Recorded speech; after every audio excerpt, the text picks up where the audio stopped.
Саламатсыздар ма? Мен Гали Бегалиев атындағы жалпы орта білім беретін мектебінің 7-ші сынып оқушысы Нигметуллина Асылай Сержанқызы.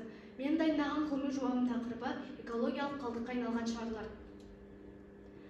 Мазмұны: кіріспе, негізгі бөлім, практикалық бөлім, қорытынды. Зерттеу жұмысының мақсаты: шарлардың жер экологиясына әсерін зерттеу.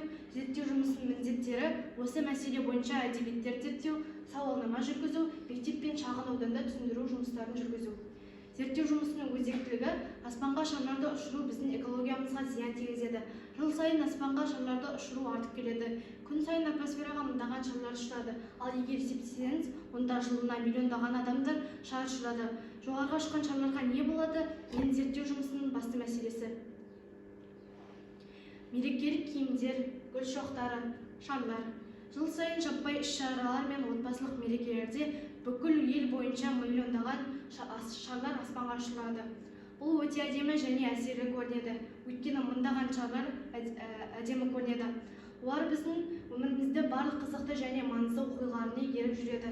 Шарлар көңілді екеніне ешкім күмәнданбайды. Бірақ сіз кейінірек не болып жатқан, шарлар қайда ұшатыны туралы ойландыңыз ба? Олар жоғалып кетпейді және буланбайды. Мен жоғарыға ұшатын шарларға не болады деген сұрақ қызықтырды. Ол әлем және табиғатқа зиян тигізе ме?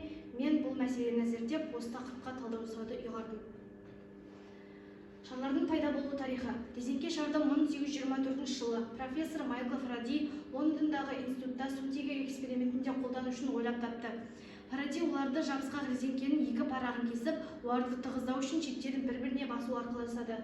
Майлардан жасалған шарлар жұқа, созылмайтын, алюминий зерленген. 1970 жылдары нарыққа шыққан және бүгінде туған күндерде, мектеп бітіру тойларында және басқа да мерекелерде де кездеседі.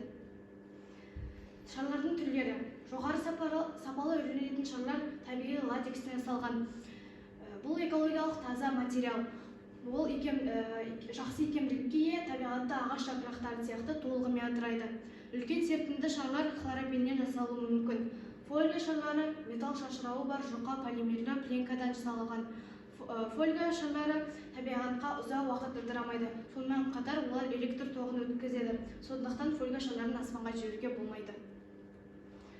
Аспандағы шарларға не болады? Жеткілікті ұзақ ұшудан кейін ладекс шарлары қосымша өңдеусіз ауада 14 сағатқа дейін тұра алады. Ал өңделген шарлар бірнеше есе ұзаққа созылады. Олар ең көп таралған қоқысқа айналады. Жерге құлаған немесе жарылған шарлар көбінесе жабайы аңдар үшін өлімге әкеледі. Ал егер олар су қоймаларына түссе, онда балықтар мен теңіз тасбақалары үшін қауіпті болады. Шарларды ауаға ұшыру теңіздер мен ормандарға қоқыс тастағанмен бірдей. Шарлармен байланысты трагедиялар. 27 қыркүйек 1986 жылы ақш-тың Кливленд қаласында Баллон Фест 86 шарларды ұшыру фестивалі өтті. Бұл шарада 1,5 миллион шар аспанға ұшырылды. Сонымен қатар отбасылық іс-шара күні екі балықшының отбасысы олардың жоғалғаны туралы хабарлады. Жағалау күзеті ер адамдары іздеп, қайықтарын тез тауып алды. Бірақ құтқарушылар оларды ауада және суда жүзіп жүрген көптеген шарлардың арасынан таба алмады. Ұшырылған шарлардың қалдықтарын тазалап болған соң, бір аптадан кейін балықшылардың денелері табылды. Аспанға ұшқан шарлар жануарлар үшін зиянды. Дамыған мемлекеттерде әуе шарларының табиғатқа тигізер зияны ескеріліп, олардың еркін сатылуына тыйым салынды. Мысалы, 1986 жылы Кливленд штатында бір сәтте 1,5 миллион әуе шары ұшырылып, нәтижесінде мыңдаған жануарлардың өмірін қиған.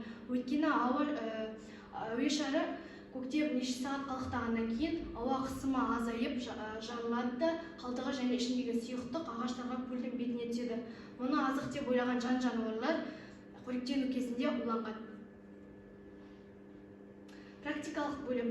Табиғатқа ластану түрлері мен олардың проблемаларын зерттедік. Оқушылар арасында мониторинг жүргізуден бастадық. Бірінші сұрағымыз: сіз қоршаған ортаны ластаудың қандай түрін білесіз? 95% табиғи, антропогендік 5%. Екінші сұрақ: табиғатты ластаушы кім? Адам 58%, кәсіпорындар 31%, көлік 11%. Үшінші сұрағымыз: адам қоршаған ортаны ластау көзі болып табылады ма? Иә, 89%, жоқ 9%, білмеймін 2%. 4. Аспанға ұшырылған шарлар туралы табиғатқа зиянды деңге келісесіз бе? Иә, 31%, 66%, жоқ, білмеймін 3%. Бесінші сұрақ: сіз қоршаған ортаның ластануы ауыр ауруларға әкелетіндігімен келісесіз бе? Иә 80%, жоқ 20%. Осыдан біз мынандай қорытынды жасай аламыз. Жүргізілген мониторингтен біздің оқушыларымыздың қоршаған ортаның ластануы жайлы және аспанға ұшырылған шарлар туралы түсініктері жоқ. Шарларды табиғатқа зиян келтірмеуінің алдын алу шаралары. Не істеуге болады? Әртүрлі іс-шараларда киелі шарларын пайдаланудан бас тартыңыз. Мысалы, Астана мектептерінде 5870 түлегі 2018 жылы үйреншікті дәстүрден бас тартты. Бұл шешімді жергілікті билік Қазақстан экологтары әкімшілігіне көптеген өтініштерден кейін қабылдады. Үй-жайларында маталар, ленталар, гүлдер қолдансаңыз болады. Қорытындылай келе, шарлар мерекені безендірудің басты құралы. Бірақ шарлар тек әшекей ретінде қолданылып, аспанға ұшырылмаса екен. Аспанға ұшырылған шарлар бұл ақырын жарылатын бомба десек те болады. Мен таза әлемде өмір сүргім келеді. Біздің минуттық қуаныштың салдарынан артынан не болады туралы бірге ойланайық. Мен жобам бұл барлығымыздың бала кезімізден бастап айналамызда қолайлы өмір сүру кеңістігін құруға, табиғатты мінез-құлық ережелерін сақтауға, бір сөзбен айтқанда, қоршаған өлемді түсінуге және сүюге, яғни туған жердің табиғатын қорғауға шақырады. Біз болашақ ұрпақ үшін табиғатты сақтауымыз керек.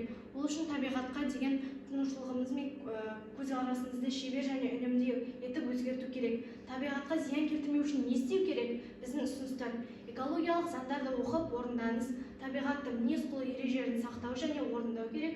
Мектеп оқушыларының назарын экология проблемаларына аудару, экологиялық акциялар өткізу, экологиялық жолдар құру, табиғатқа ұқыпты қарап үйрететін іс-шаралар өткізу. Назарларыңызға рахмет.